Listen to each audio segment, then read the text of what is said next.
Alright, what's up guys? My name is Zach, and today I am driving a 1986 Dodge Ramcharger Royal SE.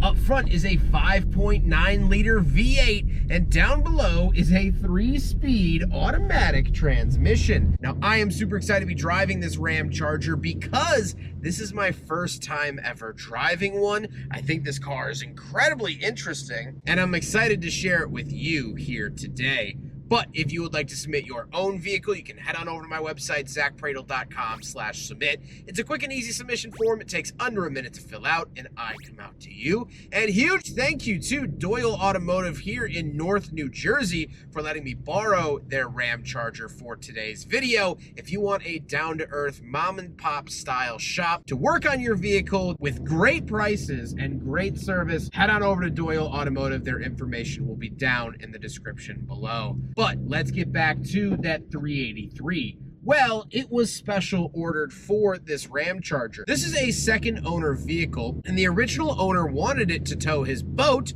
to and from the lake twice a year. That's why this vehicle only has 26,000 miles on it, because it was barely ever driven, and when it was just towing a boat to and from the lake. He wanted the bigger 383, which was bigger than obviously the 318, which was the 5.2 liter engine that you could also get. However, this engine is still carbureted. Like I said, paired to it is a 3-speed automatic, which was pretty run-of-the-mill for this era. And this was before Chryslers really started having issues with their transmissions. So I have a lot more faith in this 3-speed than I would a later, maybe mid to late 90s 3-speed automatic. Last but not least, this particular Ramcharger is 4-wheel drive. Most of them were 4-wheel drive. However, you could find the random 2-wheel drive in really low trim.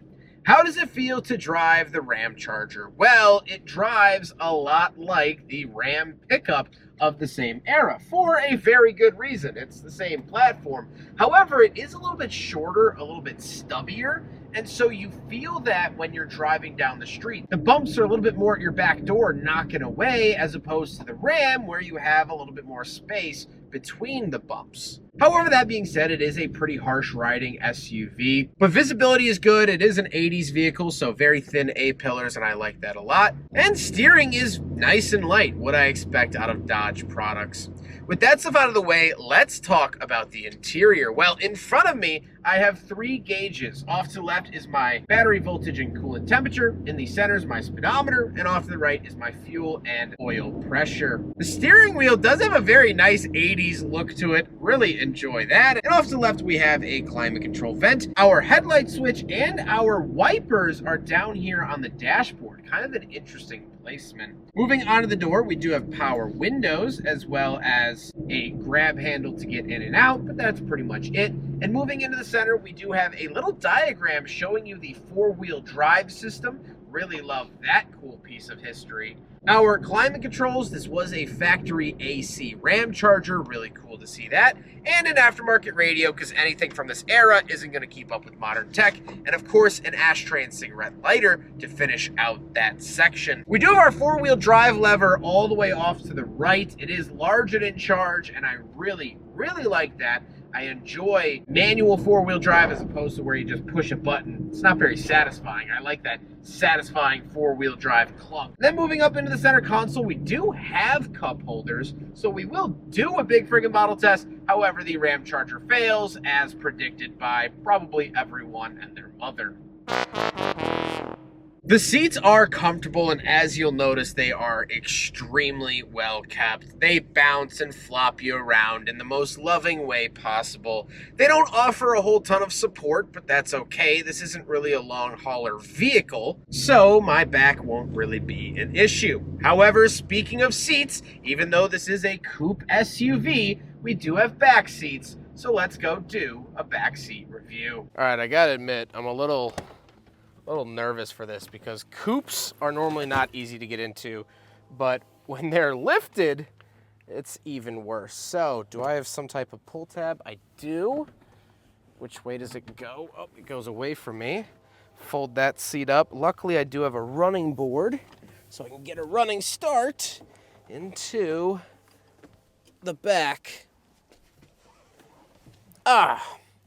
All right, once I'm back here, it's not bad. Getting in is not graceful. However, it's not the worst thing in the world. I do want to point out now in hindsight, I don't think this center console is factory. So even though it did fail the big freaking bottle test, I don't think it would have counted anyway. This looks a little aftermarket. Anyway, once I'm back here, what's not aftermarket is this roll bar. Even though this generation, this is a second generation Ramcharger, you cannot remove the roof, they still gave you a roll bar. So I guess it was just kind of added protection for whatever reason, but I do have ashtrays back here, thank God. And it actually is pretty roomy. Like once I put the seat back, I have tons of space back here. I'm 5'11", I'm not a small guy, and I'm swimming in the room back here. So that's fantastic. Really like to see that. Let's hop into the very back, take a quick look at the trunk and cargo space, and then we'll talk about the looks. All right, so around the back of the Ramcharger, and we do have a button here. We can pull it up, and tons of space back here. This is what was really nice about this SUV and this Ramchargers. Even though you got a second row of seats, you still have plenty of space back behind it. You also get a little light over here. So really cool to see all of that. The only thing I wish is that the rear glass would open. It does not, but hey, that's okay. Now we gotta talk about the looks, and I adore the look of the Ramcharger. It looks tough, it looks mean, and it's supposed to. It's called Ramcharger. I mean, what do you expect? Fluffy pillows and unicorns? No, this is a Ramcharger. Look at the hood ornament. The hood ornament's about to buck you off the road. That's the whole vibe of this truck. It's very macho, it's very in your face, it's unfriendly, but also friendly in certain ways. So I enjoy all of that quite a bit. But with all of that being said, let's get on to my final thoughts. What do I think finally driving a Dodge Ramcharger here on the channel? Well, this has been an incredible opportunity. Huge thank you to Kelly and Ryan for letting me take this out. But this is an important SUV. That's why I wanted to review it, because the 80s is where we really started to see the rise of SUVs. And so this marks the old style of building SUVs. This vehicle was able to exist through a loophole in the emission standards. So back in the 1970s, when emission standards began to be required, Jeep actually petitioned in Washington for their product to be labeled as a light truck as opposed to a passenger vehicle. Light trucks didn't have to meet very strict emission standards. They had emission standards, but it wasn't that serious. If it was a passenger vehicle, it would have to comply to a very strict new set of regulations. Well, because Jeep was able to get the Cherokee marked as a light truck and not a passenger vehicle, it skirted around the harsh regulations. So every automaker started to follow suit. And this was Ram. Because this is built off of a truck chassis, they were able to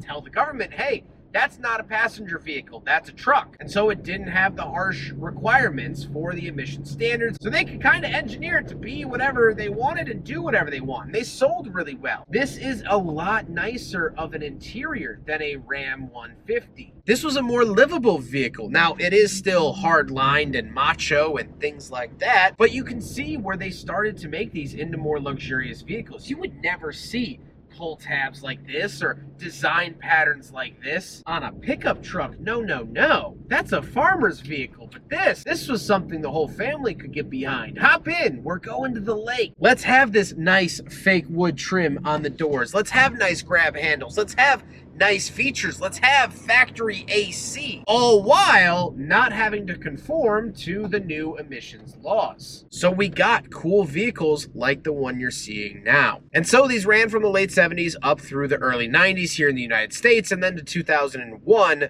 down in Mexico. They actually had their own version of the Ramcharger. But that's why this was such an important vehicle for Dodge, an important vehicle in the story of the SUV. I hope you guys enjoyed the video. Huge thank you to Ryan and Kelly for letting me take out their Ramcharger. As I mentioned, they're from Doyle Automotive here in North Jersey. They are incredibly nice people, down-to-earth people, and we did not have this Ramcharger scheduled to film today. I just saw it and was like, oh, that's cool. And they're like, do you want to review it? And I said, yes. I've been dying to review one. That's how kind they are. Like I said, Doyle Automotive also really, really down-to-earth shop. If you want stuff done right at an affordable price, without the BS, they're not gonna knock you around. They're not gonna hem and haw. They're not gonna buy cheap parts. They're going to do it right the first time. Doyle Automotive is the only place to take your car here in North Jersey, and I will stand behind that. But I hope you guys enjoyed the video. Don't forget to rate the video, comment on the video, and subscribe if you really liked it. Take care, guys.